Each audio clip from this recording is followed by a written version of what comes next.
kullu sadawaqa tokko ameen. Waaqayyoon kan jaallattanu Waaqayyoos kan isin jaallatu sanbata barii kanaan mana kiristaanaa Fayyisaa Addunyaatti qaamaan kan argamtanii akkasumas karaa miidiyaa hawaasaatiin sagantaa mana kiristaanaa Fayyisaa Addunyaa irraa darbu kana kan hordoftanu bakka jirtanitti akkam bultanii akkam jirtu akkam yoo nageessan Waaqayyo abbaan keenyaa guyyaa halkan guyyaadhaan jijjiiree guyyoota torbanitti torban ji'atti waggaadhaan marsee nagaadhaan akka isa waaqeffannu kan walitti nu qabee galanni isaaf haa ta'u.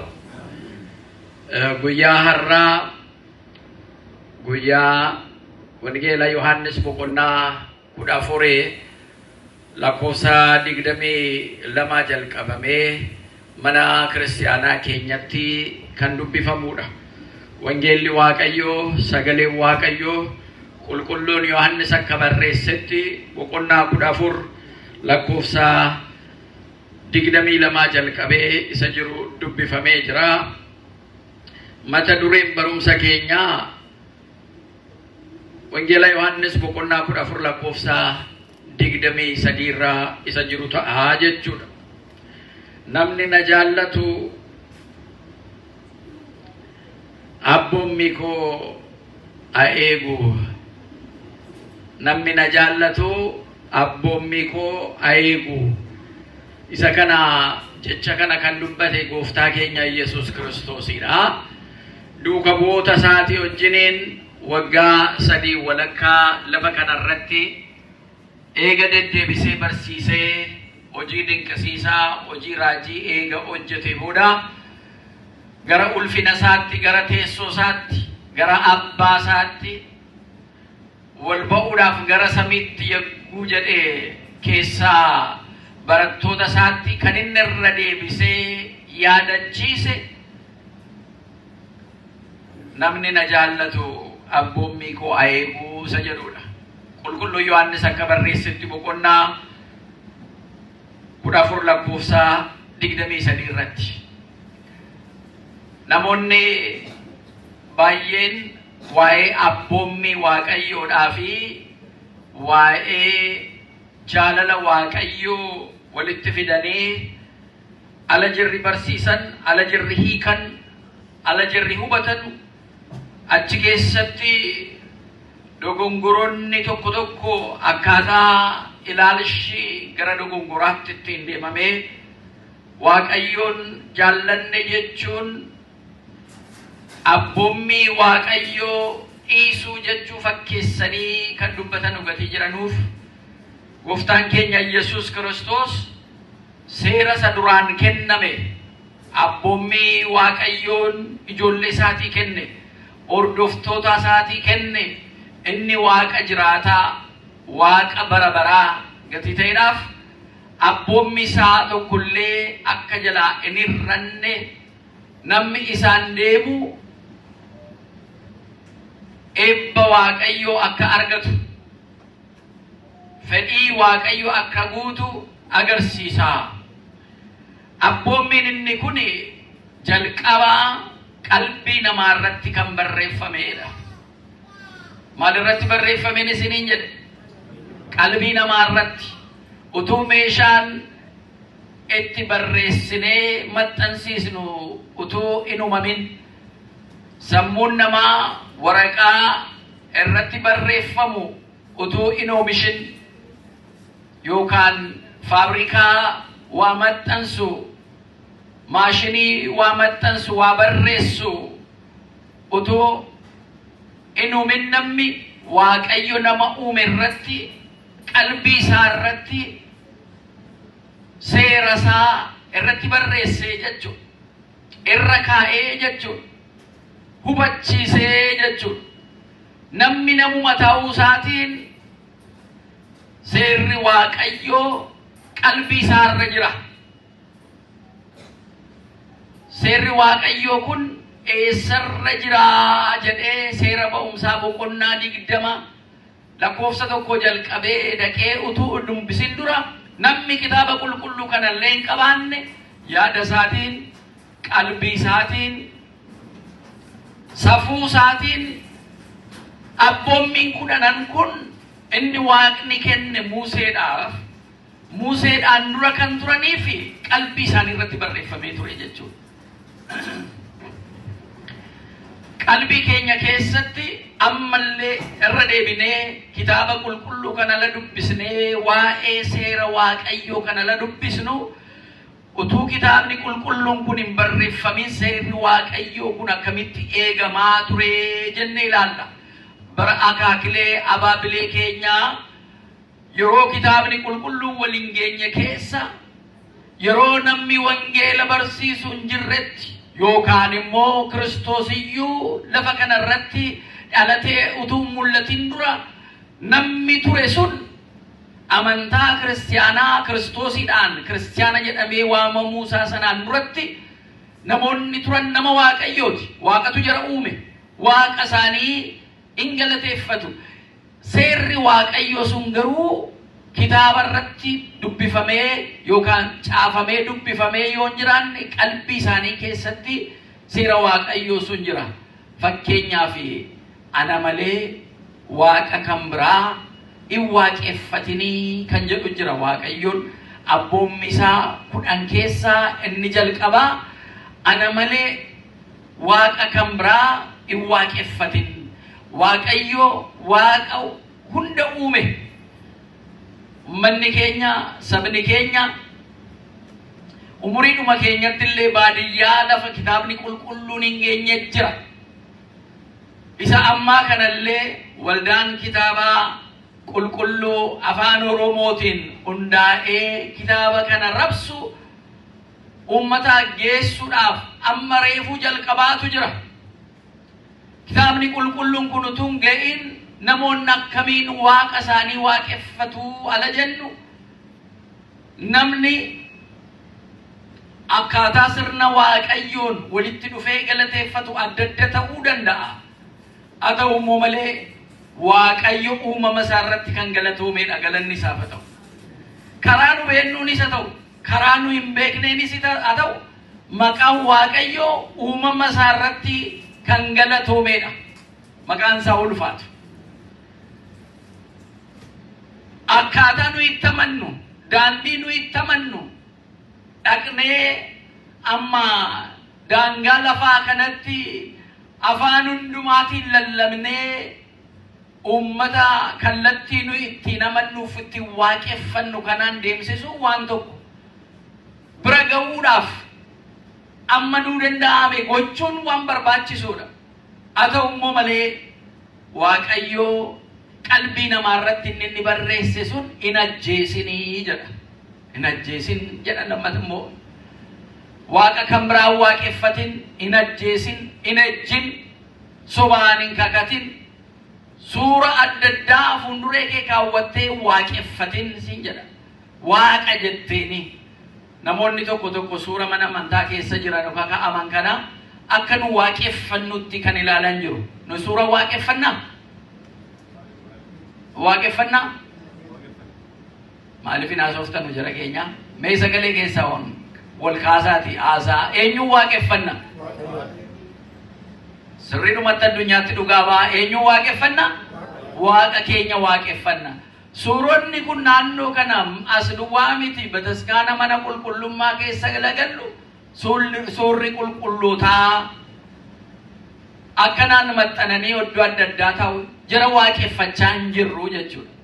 Ala jara arginu mana Waaqayyoo keessa jiraachuu keenya sammuu keenyatti nuu fidee qalbii keenya walitti nuu sassaaba.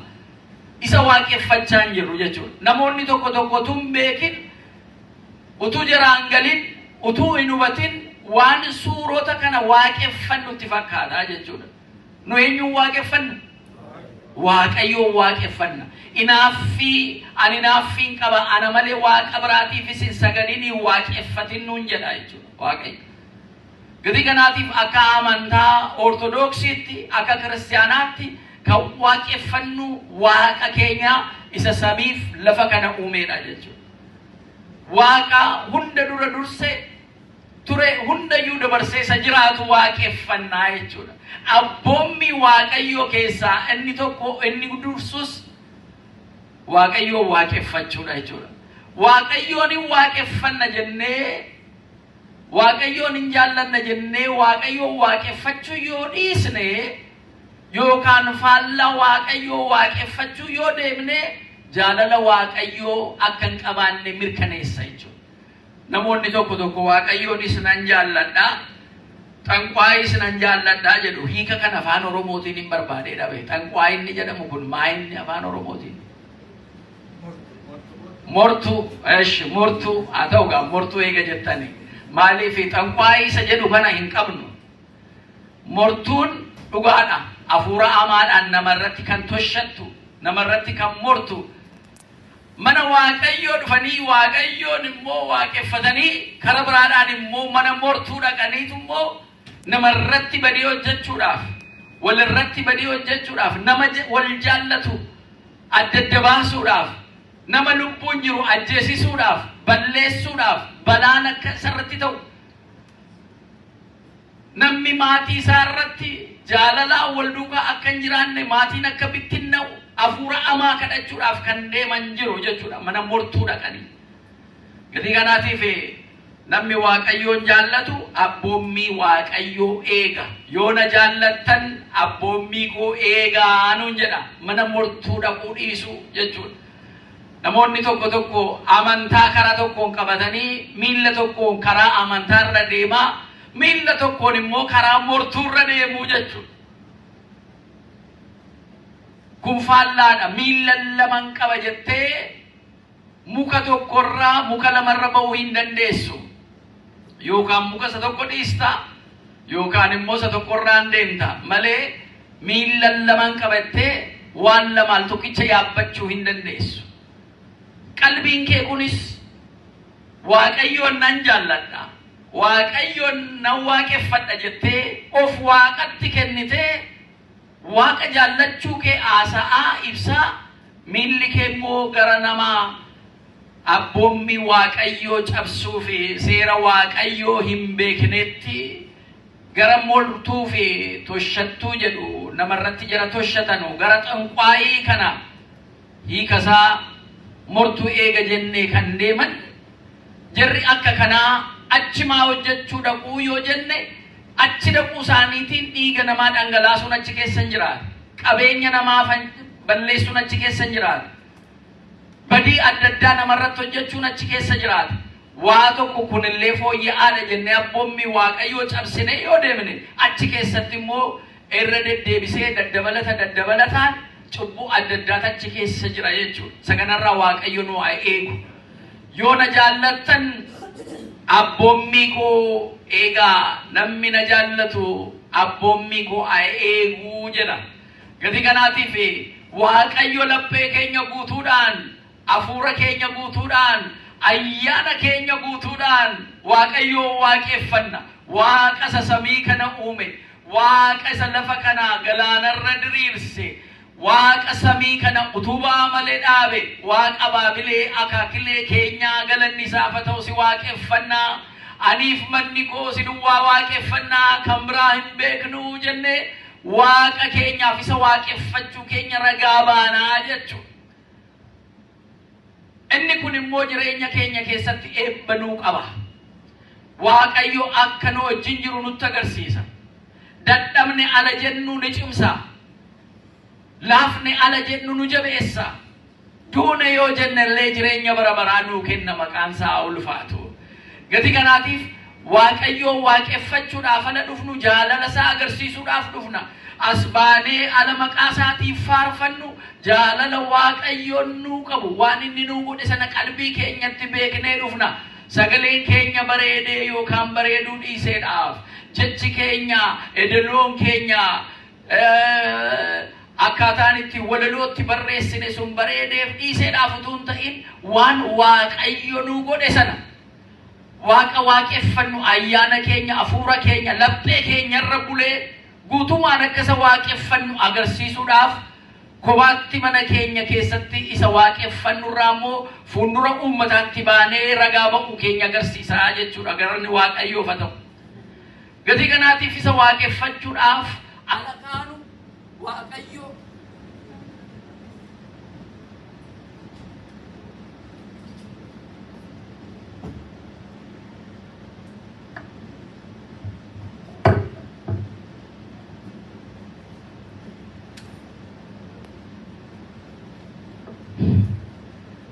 isa waaqeffachuudhaaf ala kaanu namoonni jarri kaanis akka nu Waaqayyo waaqeffannu hubatu.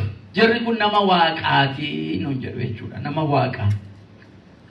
Inni ulfaata miti wantichi nama waaqaa tala jedhamu. Akka salphaatti ilaaltu nama waaqaati. Aballuun nama waaqaati ala jedhamu irkoo itti galu. Namni inni kaanillee abdii irratti horata. Namni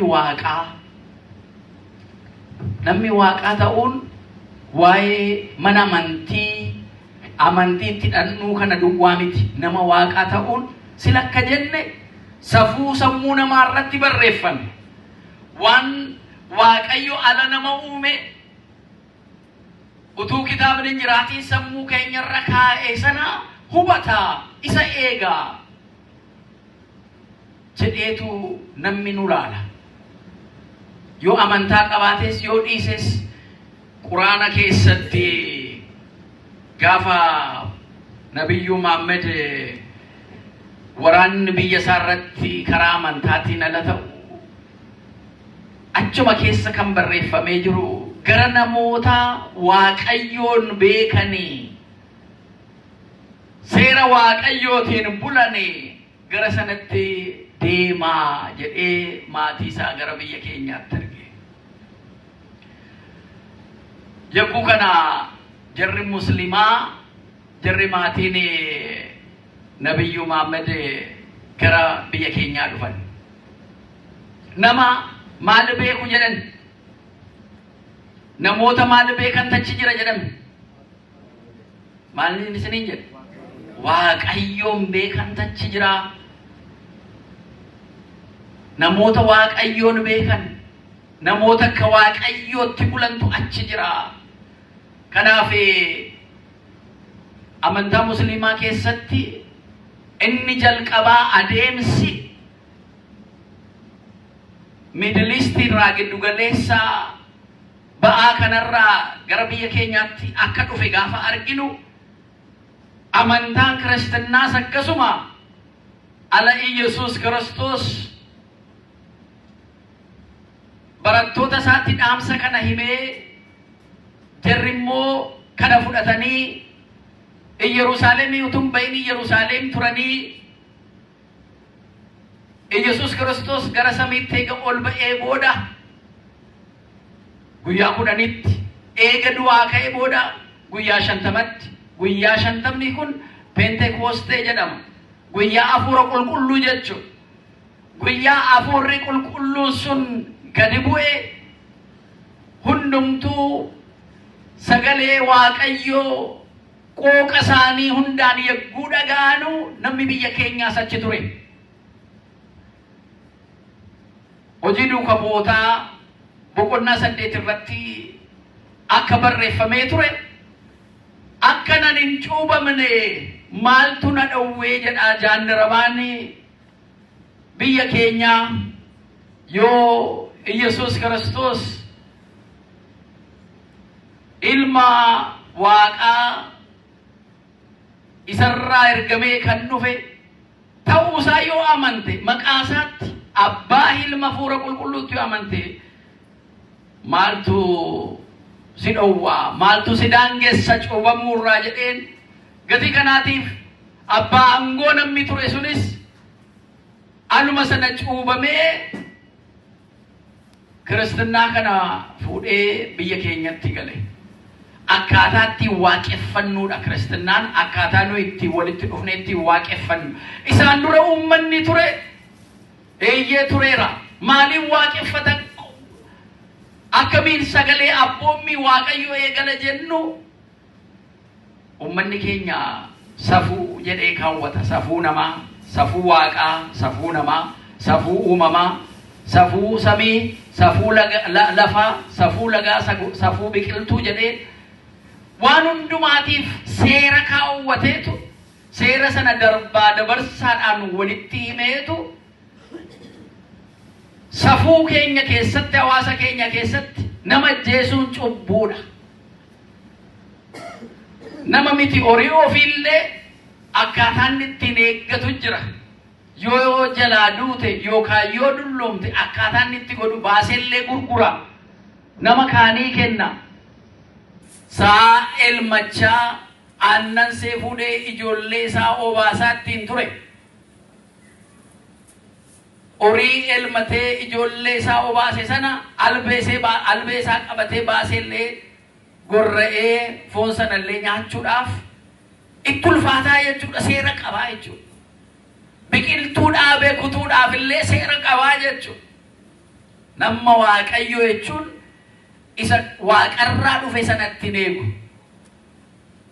Al tokko namoonni waa'ee amantaa nutu turee jira sanatu fide, nutu turee jira sanatu fide ala jedhamu. Amantiin lammanuu kan ortodoksiis kan kiristinnaa ala jennus amantiin musliimaas biyya alaatiiyyuu gara biyya keenyaatti galan. Biyya alaatii gara biyya keenyaatti galan. Seenaa qabu yoom akka galan, bara kam keessa akka galan. Ala jarri turani uummanni achuma ture. Baay'inni uummanni achi biyya keenya jiru ammam ta'aa yoo jenne bara baraan hiikatamaatu deeman. Namni immoo dabalaa deema. Gati kanaatiif akkammaa namni miliyoona 130 utuu hin ta'in waggaadhuma 35 tura ammuma miliyoona 50 yoo ta'e ture namni. Garuu baay'achaa amantaan adda addaa uumamaa ala deemu. Kitaabni qulqulluun illee amma bakka inni hin geenye jiraa jennee sila. Garuu namni baadiyyaa keessa yoo dhattan namaa gadduu, namaa na'uu, nama uumama akkasaa uumame keessummeessatee fudhatee waliin jiraachuun aadaa uumama saba achi jiruuti jechuudha. Qabeenya isaa sanaan waan danda'e namni yoo miidhame gargaaree waan isa barbaachisu isaa taasisee keessummaa yoo arge fudhatee waliin jiraachuun kan turedha. Bara ammaa dubbiin gaggalagalee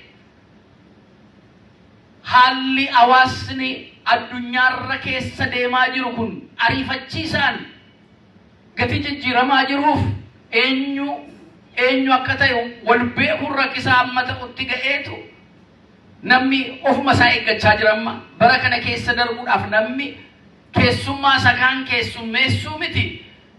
Maatii isaa, ijoollee isaa namuma beeku sattaanullee qabatee keessa ce'uudhaaf yeroon kun yeroo baay'ee xiyyeeffannoo barbaadu ta'eetu jira jechuudha. Namni eessa akka dhaabbate hin beekamu. Ejjennoon isaa maal akka ta'e waa argachuudhaaf jennaan lubbuu kee dabarsee deemuu danda'a. Maatii kee irra ce'ee deemuu danda'a. Ajjeesee deemuu danda'a. Waan tokko godhee qabeenya kee saamee qullaatti si hambisee deemuu danda'a. Gatii kanaaf yeroo amma immoo waaqayyo yeroo sana yoo na jaallattan abboommii koo eegaa jedhe ammas illee yoo na jaallattan abboommii koo eegaa jedhaa jira jechuudha. Abboommii isaa eeguun keenya immoo jalqaba ofii keenyaaf of beeknaayii akka dhuunfaa namaatti akka qeenxee namaatti of beennaa.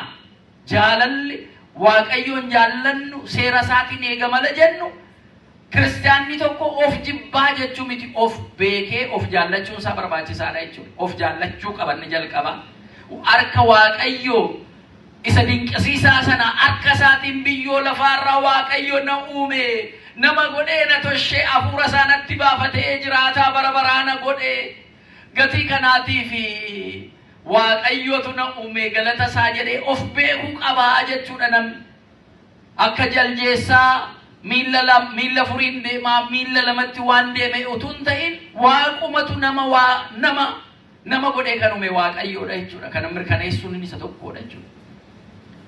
ala dogongorre ala banne ergamoota keessaa Saaxinaa'eel ala kufe isa barbaachuudhaaf waa tokko ngoone Waaqayyo namni garuu gaafa badu gooftaa keenya Yesuus Kiristoos nu erge ilma isaa tokkicha kan ittaanu kan isa dursu kan hin qabaanne nu erge nu barbaade kakuu haaraa nu taasise isin dhabuun barbaadu nuun jedhee Waaqayyo baddanii hafuun qabdanu nuun jedhee Waaqayyo ilma isaa tokkichaan garaa gooftaa keenya Yesuus Kiristoosiidhaan nu barbaade ilmi isaas immoo gara lafaa kanatti ala dhufe gifti keenya maaramiirraa ala dhalate kaayyoo fi jaalala Waaqayyoon nuu qabu nutti agarsiise nutti hime maqaan isaa ulfaatu akka baay'ina cubbuu keenyaatti nutti murteessuuf utuu hin ta'in akka baay'ina arjummaa isaatti dhiifama nuu taasisuudhaaf iyyuu gara keenya ilma isaa tokkicha nu erge addunyaan hundumtuu kan cubbuu hojjete namni qulqulluun tokko kan keessa hin jirre addunyaan hundumtuu namni hundumtuu cubbuu hojjetee utuu jiru nama wabii nuu ta'ee cubbuu keenyaaf Waaqayyo fuulduree nuu dhaabbatu sanyii namaarraa argachuu gatii hin dandeenyeef sanyiin namaa immoo karaa dhiiraa gara dubartiitti deemee dubartiin ilma yookaan ijoollee deessi gati kana sanyii dhiiraa sana malee giftiin keenya maaramiin ilma maqaansaa fayyisaa kan ta'e fayyisaa addunyaa kan ta'e aangoonsaa kan baraa kan ta'e mootota keessaa isa cimaa mootii moototaa kan ta'u gooftaan keenya Yesuus Kiristoos seerraa dhalatee nama ta'e jaalala sanaan cubbuu keenya nama ta'uu fooniin dhalachuu isaatiin cubbuun keenya hundumtuu isarra kaawwatame jechuudha cubbuun namni qabu hundumtuu addaaminni jalqabaa cubbuu namaa hundumaa addunyaa kanatti akka fide addaaminni lammaffoo jedhamu Yesuus Kiristoos cubbuu namaa sana ba'aa namaa sana hundumaa ofirra kaawwatee qaraaniyotti ol ba'e akka tumaameessa oolaa sirna qulqulleessaa oriitii keessatti tumaameessa fidanii inni cubbuu hojjete suni waa'ee cubbuu isaatiif tumaameessa sanarratti harka godhatee lubichi Waaqayyoo kadhatee tumaameessa sanaan dhiiga isaatiin namni cubbuu qabu suni qulqullaa'u Yesuus Kiristoos cubbuu keenya hundumaa baattateetu utuu balleessaan qabaatiin akka balleessaa qabu utuu yakkan hojjetin akka nama yakka hojjetetti harkisaa hidhamee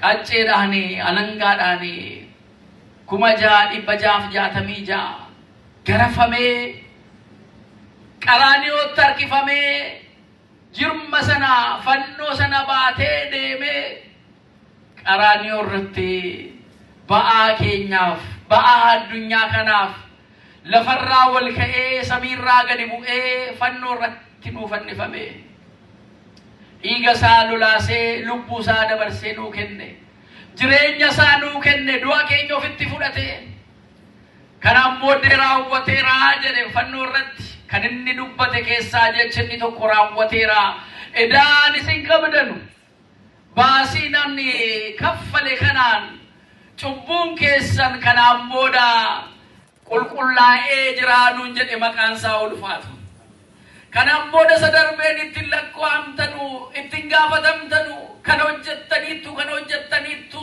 jedhamtaniin yakkatamtanu yakkan galtanu inimamtanu onnumtu raawwateera kunoon akka tumaameessa oolaatti anumtuu dhiiga kootiin isin qulqulleesseen jira akka hangafa lubaatti aarsaa kana anumtuu isinii dhiyeesseen jira abbaaf hafuura qulqulluu wajjin immoo akka jirutti isinii dhiiseen jira dhiifama isinii taasiseen jira kanaan booda sagalee kana kan dhaggeeffattan hundumtuu jireenya bara baraatiif kaa'imamtanii jirtanii nuun jedhe galanni isaaf haa ta'u jaalalli inni tokko immoo inni guddaan waan qaraanii irratti kaffalame kana anaaf jedhamee kaffalame jenneetu hubannee fudhachuun nu barbaachisa jechuudha. Dhuunfaa keetti tokko tokkoon keetti fayyinni sii ta'ee jira jechuudha. Gatiin sii kaffalamee jira jechuudha. Isa jalqaba akka Waaqayyootiin biyyoo lafaarraa uumamte duwwaa utuu hin ta'in lammata ilma isaa tokkicha Yesuus Kiristoosin ergee qaraaniyoodhaaf gatiin sii kaffalameetu gatiin nu kaffalameetu kaadhimamtoota mootummaa Waaqayyoo taanee yaa abbaa keenyaa jennee Waaqayyoon akka abbaa keenyatti aangoo itti waamnu sana nuu kennee jira jechuudha. Galanni isaaf haa ta'u. Jaalalli inni ofii qabnu isa kana mirkaneessu waan Waaqayyo nu godhe kana mirkaneeffannee ofiif kabaja ofitti kabaja akkamii akka qabnu eega barree booda isa kana nu godhe immoo jaallanneetu achi immoo waan nurratti akka hin taane hin barbaanne isa kaan irrattis akka hin taasisne of eegnaa jechuudha. Kakuun inni kitaaba qulqulluu keessa keessumaa kakuu haaraa keessatti waan sirratti hin godhamne waan barbaaddu san atis jara kaan irratti hin godhin in raawwatin sin jedha jechuudha. Waan siif ta'u barbaaddu san ammoo atis jara kaaniif taasisi sin jedheetu wangeela Maatiyos boqonnaa 6 irratti isa kana nutti hima jechuudha. Kiristaanaan abboommii Waaqayyoo isa duraan qalbii namaa irratti barreesse sana eega Museedhaan barreesseetti kennee booda namni isa barraa'eetti kenname sana ammoo gaafa cabsee jedhu ilma isaa tokkicha ergee qalbii keenya irratti ammallee nu barreesse jechuudha waan dandeenyu. Inni kunis jaalala ofii keetii qabdu, jaalala Waaqayyoodhaa qabduu fi jaalala walii qabdudha jechuudha. Jaalalaan abboommii Waaqayyo akka eegamu yoo jaallatte hinattu. Sagaagalummaan yoo jaallatte haadha manaa namaa abbaa manaa biraa innattu. Yoo of jaallatte qulqullina kee in eegda Waaqatu si arga. Ati mana qulqullummaa Waaqayyo akka taate hubatta jechuudha. Gati kana Waaqayyo akka si gargaaru maqaa Waaqayyo sobaan kakachuun si bira hin jiru jechuudha. Sobaan hin kakatinaa jedha abboommi isaa keessa. Bara ammaa biyya amantaa qabna jennee eegnu namni harki 98 amantaa qaba jedhamee biyya keenyatti eegamu.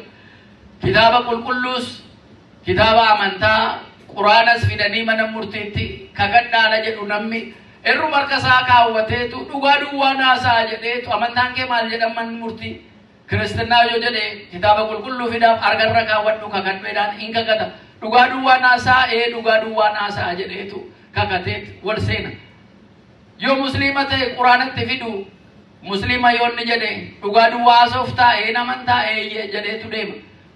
Garuu wanti inni ragaa boosuun soba ta'ee dhalate jechuudha. Baay'een namni amantaa isaatiif dhugaa sana baasee waan beeku nan beeka waan hin beekne hin beeku jechuudhaaf kanatti amanamuu dadhabe. Jarri mana murtiis hin rakkatanii hiriyoonni koo jarra darjiin baradheesse hin rakkatan mana murtii ala ta'an dhugaa dhadhanii ragaa fudhatanii booda faallaa sanaati immoo argama jechuudha. Wabii fiddanii ragaa fiddanii amansiifattan kunoo dhugaa waan dhiyaate sana murteessinaa jedhu garuu dhugaan iddoo biraa ta'e argame. Uummanni keenya maal jedhe seerri dhugaa ittiin Waaqayyoon eegnu qalbii namaa irratti barreeffamee jira. Amantaa organizing ta'ee keessa jirru kun waaqeffannaan akka nuu tolutti malee nammas keessa dhufee dhugaa haasa'u yoo dadhabe maal jettu? Dhugaan bakka hin jirre immoo Waaqayyoon hin jiru. Dhugaan badde bakkatti deebisuun nurra jira. Eessumayyuu nama beektee nama wallaalteedhaaf utuu hin ta'in haqaaf dhugaadhaan jechuudha. Yoo nu ofirratti hojjenne addunyaa kana jijjiiruu dandeenya. Uummanni keenya mari'atee lakkii kana miti qooyi kan inni harkaan baanee jira jedheetu alamma mana murtii dhattu jedhanii biyya keenyatti akka durii kana Quraanaa fi kitaaba qulqulluu ka'anii si eeguu nafaa jira jedhani. Dhageessaniittu mana murtii ala dhattan isa aadaadhaan maaliin kakatu amma? Maaliin nama kakachiisu? Hin kakatin jedha miti, hin kakatini homaadhaanii siin jedha. Isa dhugaa ta'e dhugaa jedhi, isa soba ta'e soba jedhi jedha seera ba'umsaa Museen kan inni barreesse keessa. Namatu isa dhugaa ta'e dhugaa, isa soba ta'e soba jechuun moo dadhabe. Eessarratti walitti dhufare mana murtiisumayyuu lafa lubbuu namaarratti murteeffamu. Bilisummaa namaarratti daangeffamuudhaan nama mana hidhaa keessa galchuudhaaf nama lubbuusaa baasuudhaaf karaa seeraatiin itti murtaa'u akka bara Yesuus Kiristoos ture sana namoota ganzabaan qarshiidhaan bitanii kottu dhugaa ba'ii kana sitti himna anoon beeku namichumayyuun beeku maaliin dhugaa ba'aa inni isa rakkoo hin qabulaa guyyaa kanaati beellamni mana murtii jiraati waan jettu sitti himna isa kana hin qabatta birri amma kana fudhattaa jedhuun namichi duruu hojii dhabee asii achi raafamee rakkachaa jira tole isa taanaan natti maa jedhu kana la abaluutu iyyuu akkana godhee abaluun kana fakkaataa dheerinni isaa akkana gurraachinni isaa akkana qaamni isaa akka kana guyyaa kana iddoo kanatti wanta kanaa uumame achuman ture jetteetu dhugaa baataa jedheetu akka inni mana barumsaa nama galeetti nama sana irratti murteessuudhaaf ganzabaan nama irratti murteessuudhaaf inni kana godhus inni gochisiifatus seera Waaqayyoo cabsa dhugaan hin jirtu jechuudha kana keessa yoo ragaan qabaanne ragaan qabu jechuudha malee namni sun himatamuudhaaf inni dhufe isa beektu isa argite isa dhugaa ta'e yoo mana murtiitti himte nama sanas fayyista hawaasa sanas hin fayyista hin barsiista dogongora irraa barsiista so waan nattee ragaa baasista yoo ta'e qabeenya qaba abbaa qabeenyaati jettee sobaan namatti murteessite yoo ta'e cubboo jechaa jirta jechuudha. Kanaafuu manni keenya gaafa kakattannu jara keenya gara aadaa keenyatti tarii deebi'uu qabnaayii jedhanii maaliif nu isin lallabna malee keessa jiraachaa hin jirru jarri amantaa gaggeessanus hordoftoota isaanii afaan isaaniitiin waa'ee Waaqayyootti moo hojii isaaniitiin waa'ee Waaqayyoo irraa fagaatanii jiran kanaaf rakkina ta'e jechuudha.